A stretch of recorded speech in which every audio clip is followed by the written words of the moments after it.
Kuya Kevin, may mga usap-usapan doon sa likod. I was just listening. But they want to make sure na makarating itong question na to sa'yo. They want to know if Mary Chris has some giftings that would contribute to your ministry here in the FBBC in case you got chosen as the senior pastor. Cookie, yeah. Well, yes, you can do that. Yeah, before I answer that, understand that we are planning to start a family soon. So, in starting that would, to a certain extent, limit her time. You know, I think everyone understands that. One thing that I've noticed about my wife is several things. She's good in hospitality. She is naturally, as you've seen, socially graceful and outgoing. I am actually an introvert. I'm terrified of public speaking. So that's something God had to, I was talking about being weak earlier. I understand that. But so part of it is my wife is good in hospitality. When we were living in the Philippines, there were times when she was doing kind of small group things with young women. So that's one of her gifts. She also has been a member of the praise and worship team in churches that we've been a part of and in the Philippines, here and in the Philippines. So those would be some of the things that come to mind. What I will ask you as a church is, if I become your next pastor, just give her some space to pray and see what it is she feels called to do here at the church, because that's something she'll have to, just like every pastor is different, every pastor's wife is different. So she will want to serve. That's her heart. Even if I was not a pastor, she would want to serve. But just give her some, like breathing room to figure out what it is that God's calling her to do here at the church. But I know she'll serve in some capacity. It's just a matter of her praying and discerning what role she would best fit in the ministries of the church. I cannot sing, by the way. I forgot to mention that. But if the church becomes too full, just put me in charge of music, and when I'm being by these, you won't have that problem anymore.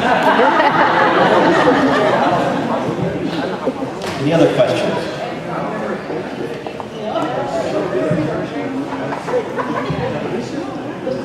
While we are waiting for a pastor for this church, we have been blessed to have so many elders preach for us. We're just wondering, if you become pastor in this church, would you allow them to continue to feed us as they have in conjunction to also? Yes, because I don't have a perfect answer for that, other than to say that I know I would not want to for them to have no opportunities to practice. Because as a pastor myself, I feel like I get rusty if I just go too long without preaching. So that's something I would talk to the elders about, or maybe I would do a month-long series or something, and then every 5 weeks, 6 weeks, something like that. I would want for them to continue to be able to use their gifts. And remember, the church is still praying about, from what I understand, church planting. So that is another thing to consider, because what if we were to put another preaching point somewhere? Let's say this is an example. I'm not saying we're going to do this. I'm saying this is an example. What if we found a place where we rented a school on Sundays, where a small congregation gathers? I cannot be in two places at once. Okay, so that may be another opportunity for some of the elders to preach if we decide to have another congregation or preaching point, or whatever you want to call it. So yeah, I definitely would not want to squander the gifts. And plus, what I'm planning to do is call in sick and go watch the football game. So I would want them to have opportunities to express those gifts. And you probably already know this, but to have so many people that can preach at a church this size is really exceptional.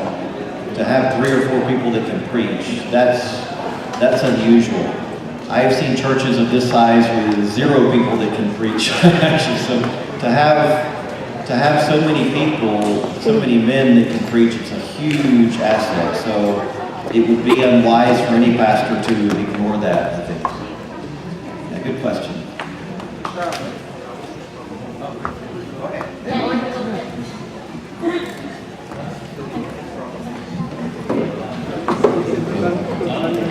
How do you feel about getting tattoos with memory verse, like Bible verses?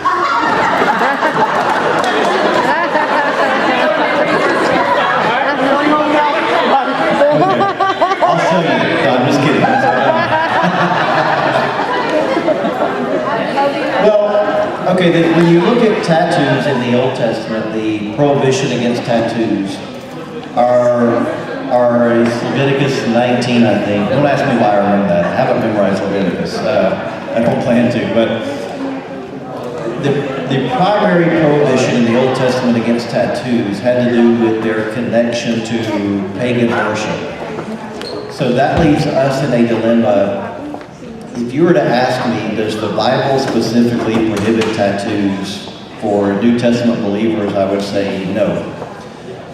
For me personally, in what I would tell my children one day, I do think it is to a certain extent a wisdom issue in that, now again, I wouldn't try to judge someone who feels the freedom to do that.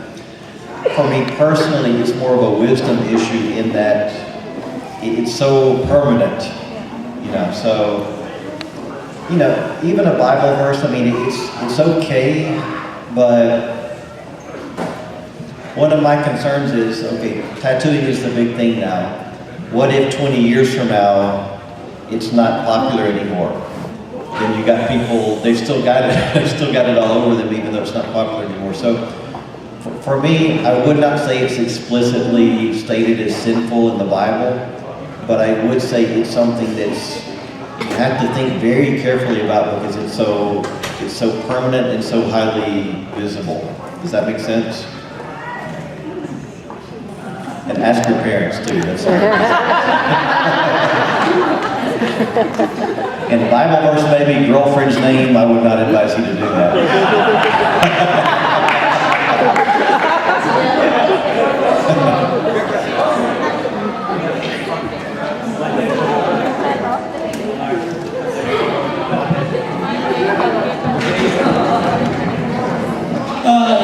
You Kevin, one question.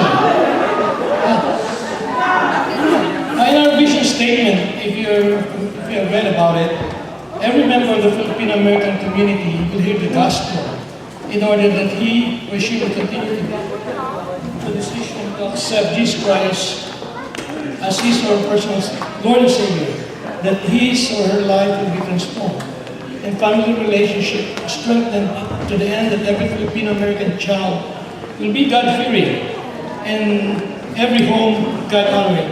What do you think probably in the future that this vision will change so that it will become like every member of the community, not just the Filipino American community?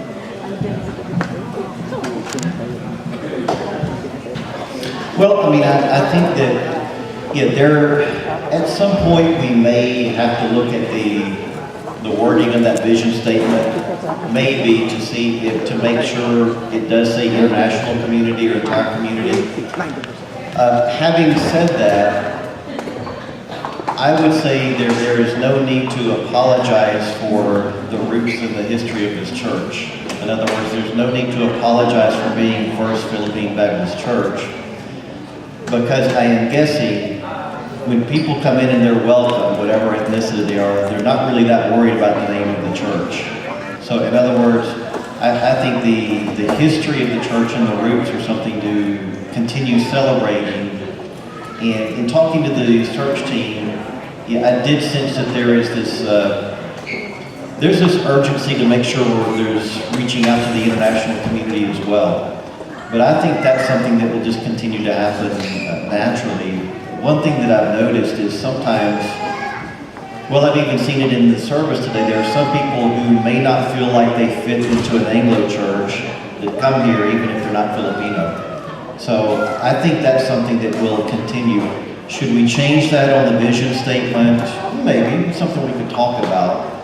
But to me, the most important thing is just the fact that people come, no matter what their ethnicity, that they're welcome. And I sense that that's happening now. And I think what we'll find is, again, what I've found is even with Asians in general, you may find that people come here from Vietnam and other places who may not feel comfortable in an Anglo congregation.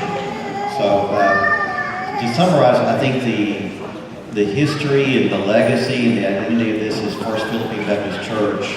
That's nothing to be ashamed of. That's nothing to move away from. As long as we make sure we're including all nations, that we want to reach the entire community, especially internationals. I think internationals would be a group that this church is primed to reach. So I don't know if there's been discussion of changing the vision statement. I would be open to that if that's something the church wanted to do. But again, the main thing is not so much to me about the vision statement as it is how do we really reach out and treat people who come into the church. Does that answer your question? Thank you.